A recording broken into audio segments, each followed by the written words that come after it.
የምልህ እንደው አሁን የመጣሁት አልሰማህም እንዴ? የጋሽ አበራ ሚስቱ እኮ አረፈች። አበራ ይሄና ይሄ የዘመኑ ምንድን ነው አሉ። አንተ ድንገት ነው አሁን ነው የሞተችው አሉ። አሁን ወደዛው አበራ ይሄ እናንተ ጋር ያለው ከእናንተ ቤት ይሄ ያለው አበራ ሌላ አበራ አለ።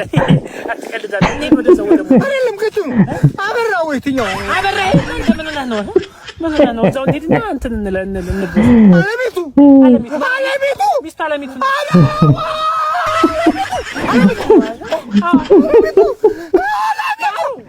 እዛው ነው ሌላ ነገር አለ።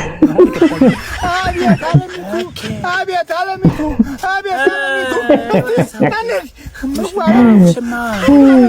ተረጋጋ። ማሩ አይደለም ተረጋጋ። አይዞህ እኔ ነገርኩህ አላገባኝም ነበር ሌላ ግንኙነት እንደዚህ ማለት ነው። አይዞህ ተረጋጋ። እንደ ሰው እዛው ሄደህ በቃ አቤት አሰጣጥ እኮ ቀጭኑ እኮ